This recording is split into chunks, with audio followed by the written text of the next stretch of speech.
I'm sitting in this dingy motel room at 32 years old, trying to wrap my head around the fact that my entire life just collapsed. My wife, Rachel, 29, literally tossed my belongings onto the front lawn yesterday and had the locks changed before I could blink. The reason her nightmare of a mother set me up to look like I was having an affair. Let me rewind and explain how I ended up here. My mother-in-law, Patricia, has despised me from the moment Rachel introduced us. When I got down on one knee to propose, Patricia cried. But these weren't tears of joy. These were the kind of tears that screamed, "You're destroying everything I planned for my daughter." At our wedding reception, she showed up in a white dress and delivered a toast about how marriage meant settling for less than you deserved. The woman is a certified nightmare. Rachel and I have been married for 4 years now, and honestly, things have been solid between us. The one constant source of tension, Patricia. She lives 15 minutes down the road and acts like our home belongs to her. She barges in without calling first, moves our furniture around to suit her taste, and picks apart every single thing I do.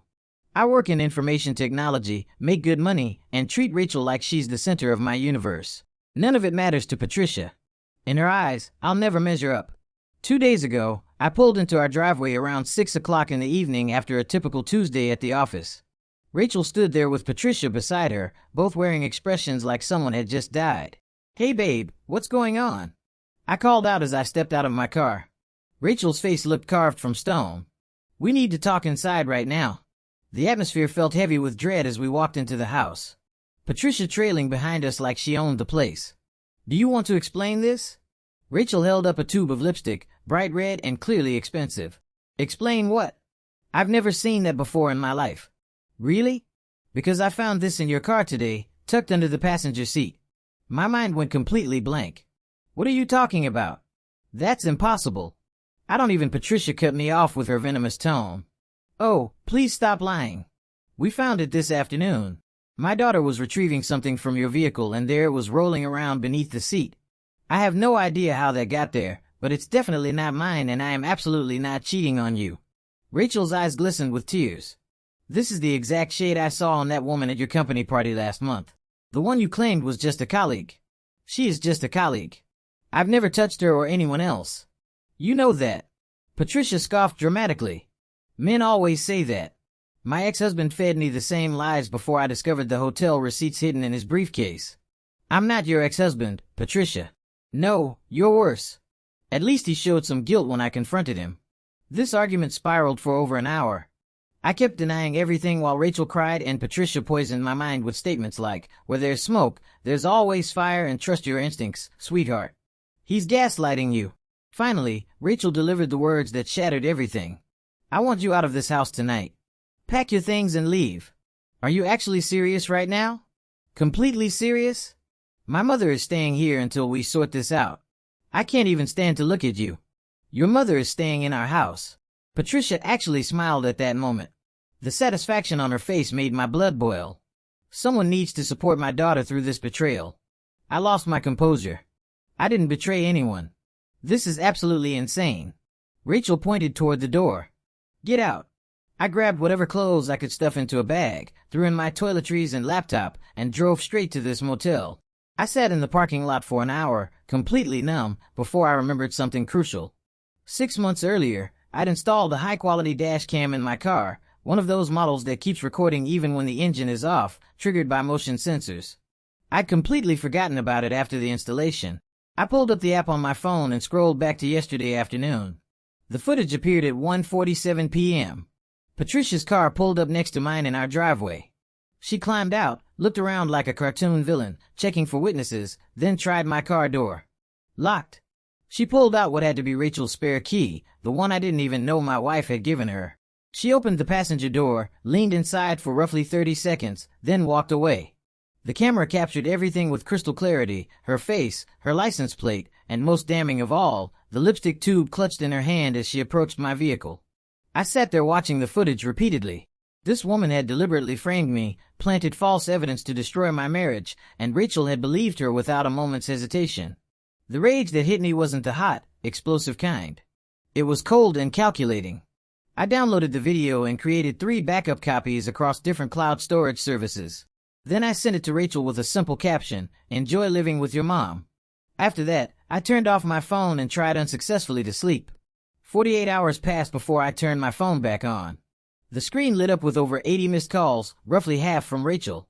The rest split between Patricia, Rachel's sister Madison, and her father, George. The text messages painted a chaotic picture. From Rachel, "Call me immediately. Why didn't you mention you had a dashcam? I'm so sorry.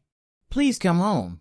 My mom is standing here lying to my face, claiming that's not her in the video. We desperately need to talk." From Patricia, "That video is clearly edited. I was simply checking whether you'd locked the car properly. You probably planted that lipstick yourself to frame me. My daughter deserves better than you. Delete that video immediately." From Madison, "What the hell did my mom do? She's having a complete meltdown. Call your wife. She's falling apart." I didn't respond to any of them. Instead, I called a divorce attorney that morning and scheduled a consultation for Monday. Here's the reality that Rachel needed to face. She'd thrown me out without asking questions, without giving me the benefit of the doubt. For years of marriage, and she'd chosen to believe her mother's setup over me. That broke something fundamental inside me. As for Patricia, she'd attempted to destroy my entire life simply because she'd never approved of me.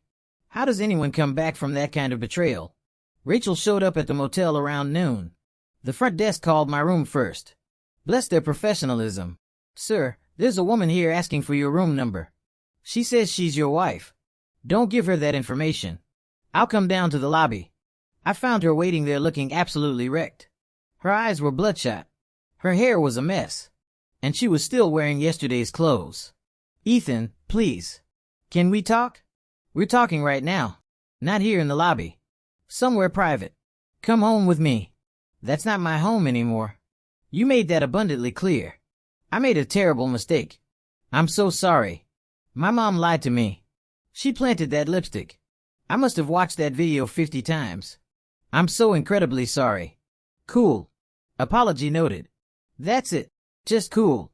What exactly do you want me to say, Rachel? You kicked me out based solely on your mother's word. You didn't question anything. You didn't trust me. For years together, and you believed I'd cheat based on a tube of lipstick and your mother's paranoia." She started crying. "Please, I'll fix this. My mom is leaving today. I told her she's not welcome in our house anymore. We can repair this. Your mom is leaving." Wow, how generous of you.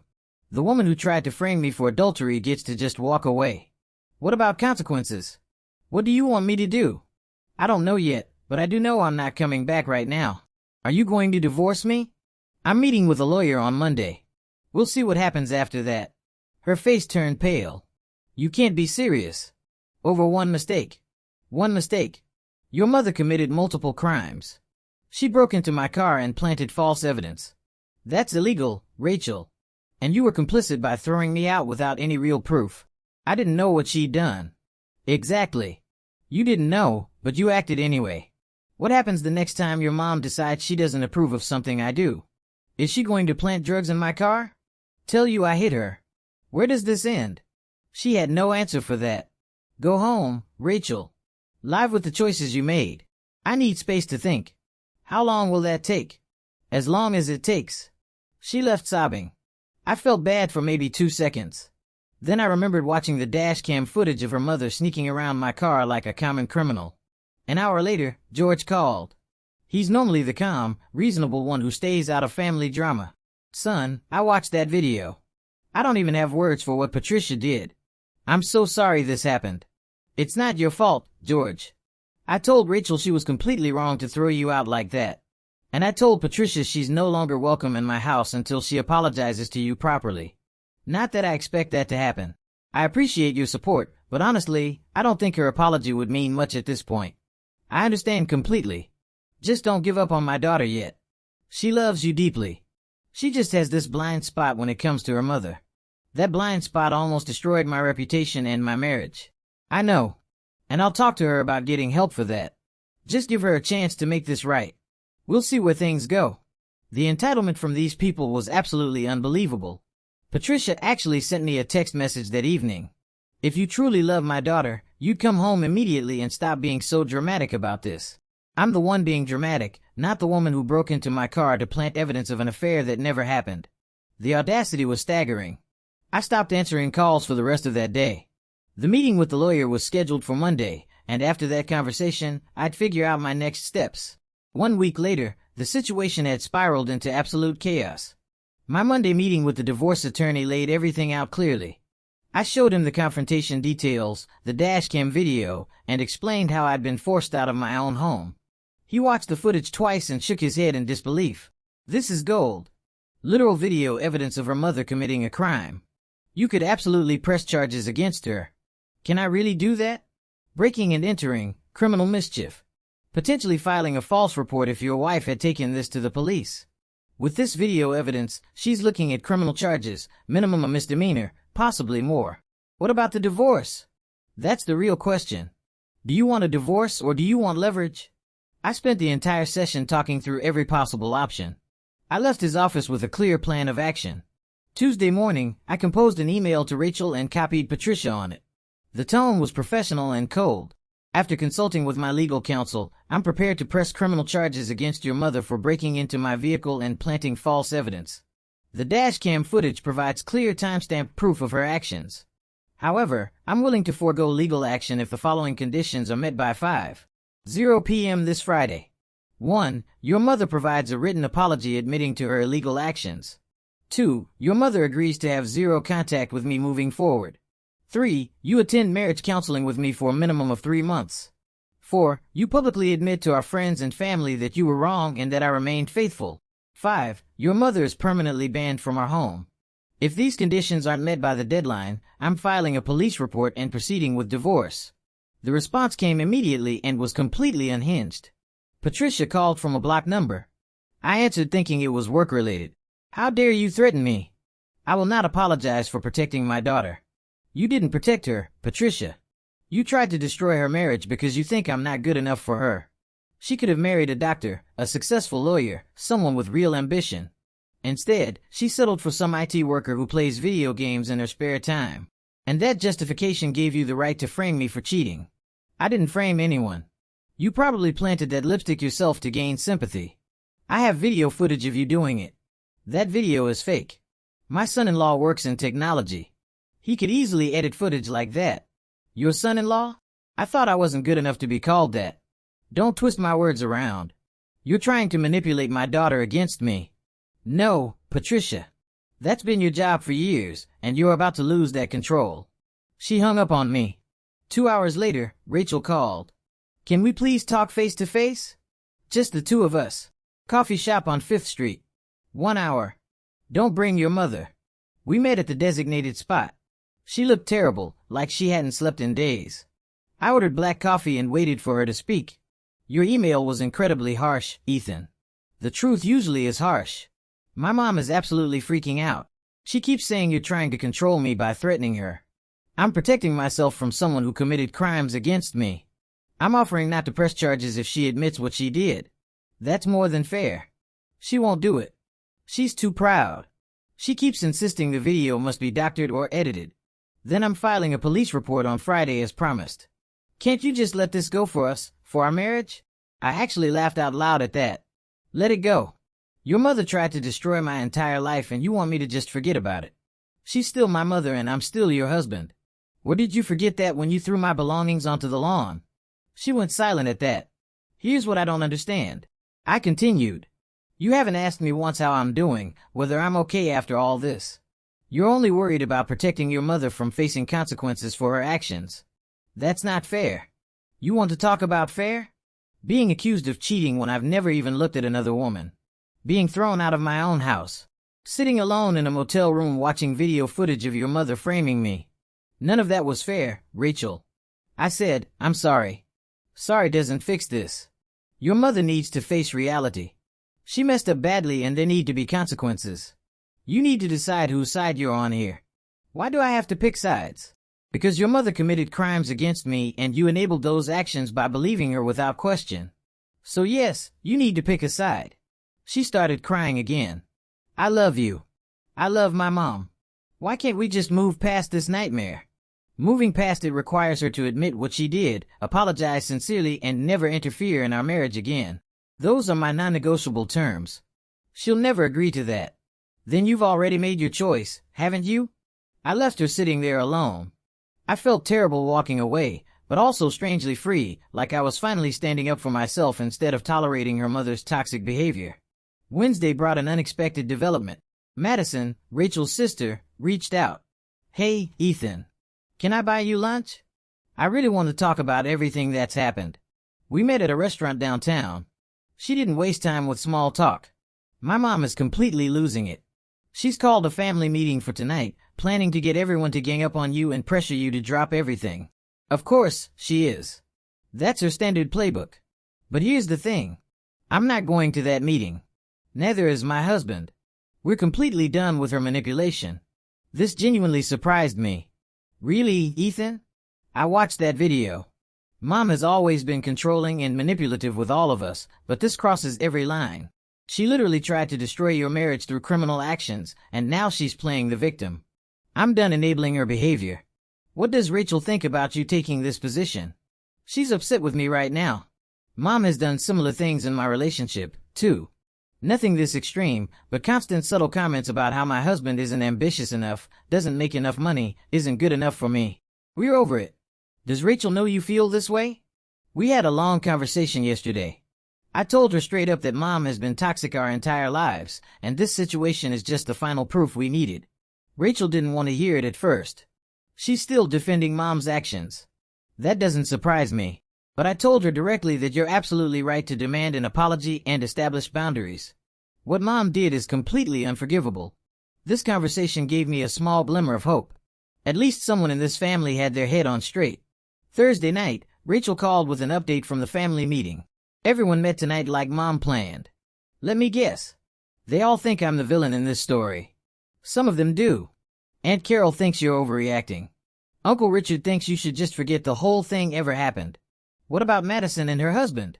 They showed up, listened for about 10 minutes, then walked out. Before leaving, they told everyone exactly what they thought of Mom's behavior. It got really intense. Good for them. They're the only sane ones in your family.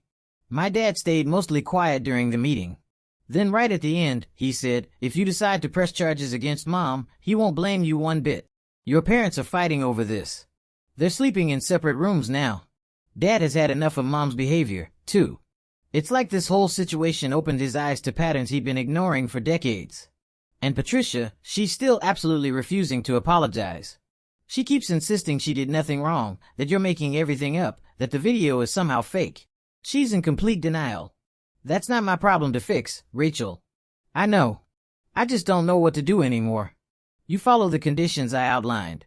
Go to counseling with me. Make a public admission about what really happened.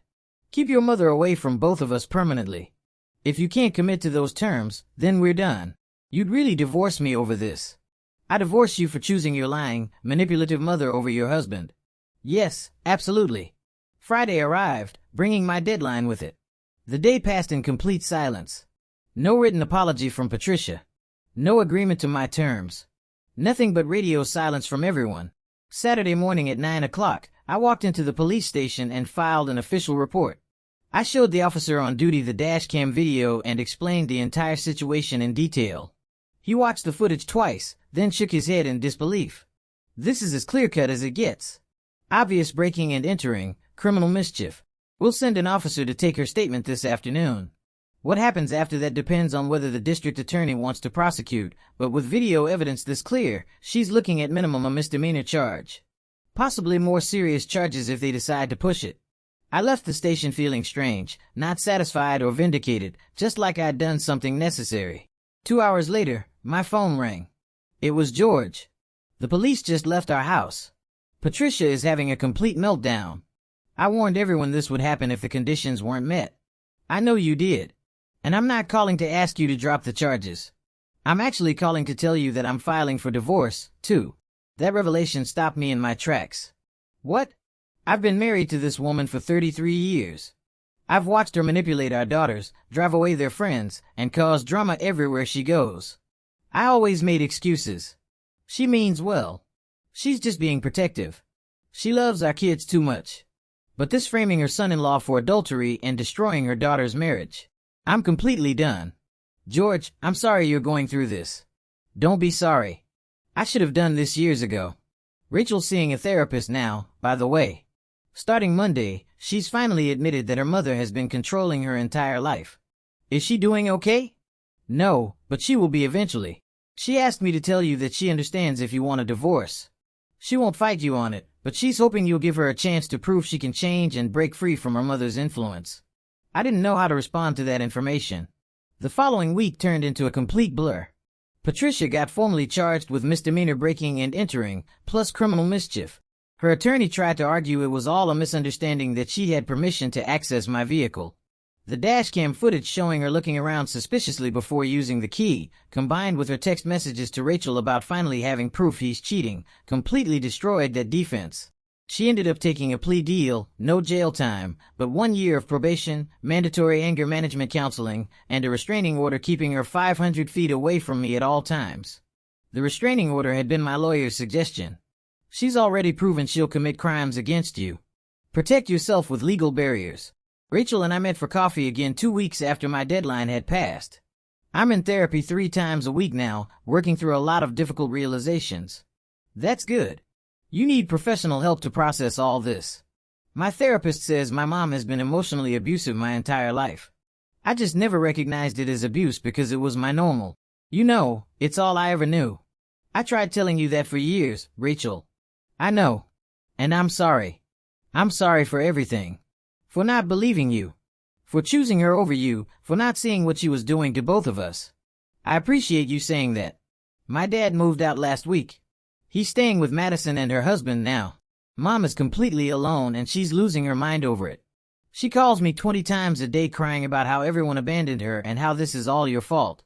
Do you answer her calls? No. My therapist said I need complete space from her, maybe forever. I blocked her number yesterday. We sat in silence for several moments, both processing everything. I saw the divorce papers your lawyer sent over, she said quietly. I understand why you're doing this. I don't blame you at all. I actually haven't filed them yet. She looked up, genuinely surprised. Why not? Because I'm trying to figure out if there's anything left worth saving here. You hurt me in ways I'm still processing, Rachel. I don't know if I can ever trust you again the way I used to. I want to try. I want to prove to you that I can stand up to her, that I choose you over her. I know I should have done that from the very beginning. Yes, you absolutely should have. Will you come to counseling with me? Even if we end up getting divorced anyway, maybe we can at least get some closure and understanding. I agreed to try. We started couples therapy 3 days later. The first session was incredibly rough with lots of crying, mostly from Rachel. The therapist asked me a direct question. What do you need from Rachel to even consider moving forward? I need to know she'll have my back unconditionally. That she won't automatically believe the worst about me without solid evidence. That her mother will never be allowed to manipulate us again. Can you actually do that?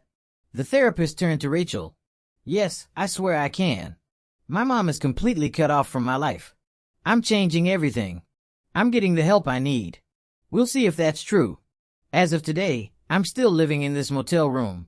I'm not ready to go back to the house yet. Not sure if I ever will be. We're doing counseling sessions twice a week. Rachel is doing individual therapy 4 times a week, really working on herself. George texts me occasionally with supportive messages. Madison calls regularly to check on how I'm holding up. As for Patricia, the last I heard, she's telling anyone who will listen that I'm abusive and controlling, that I fabricated the video evidence that I'm stealing her daughter away from her. Nobody is buying her story anymore. She lost her entire family in one self-destructive move. Do I feel bad for her? Not even a little bit. She made her choices and now she's living with the consequences. Rachel sent me a long email last night. Pages and pages of apologies, promises, and admissions about everything she did wrong.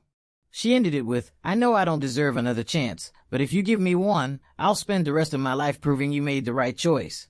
I don't know if I believe her yet. Trust is incredibly hard to rebuild once it's been shattered so completely. But here's what I know for certain. I'm not the same person I was 3 weeks ago. I stood up for myself, set firm boundaries, and refused to be the punching bag for a toxic mother-in-law and an enabling wife anymore. Whatever happens next, whether we reconcile or divorce, I'm doing it entirely on my terms. The divorce papers are still sitting on my lawyer's desk and signed for now. They'll stay there until I'm completely sure one way or the other. Maybe Rachel and I can fix this broken marriage. Maybe we can't, but I'm never going back to how things were before, where I kept my mouth shut while Patricia disrespected me and Rachel allowed it to happen. That version of our relationship is dead and buried. For now, I'm focused on my therapy sessions, my work, and taking care of myself. Everything else will figure itself out in time. To everyone who thinks I should have just forgiven and forgotten, I say this. Some things you don't let go. Some people need to face real consequences for their actions. Patricia tried to destroy my life through calculated deception and criminal behavior. She failed and now she's facing the fallout completely alone. That's not revenge. That's just reality finally catching up to someone who thought they were above consequences.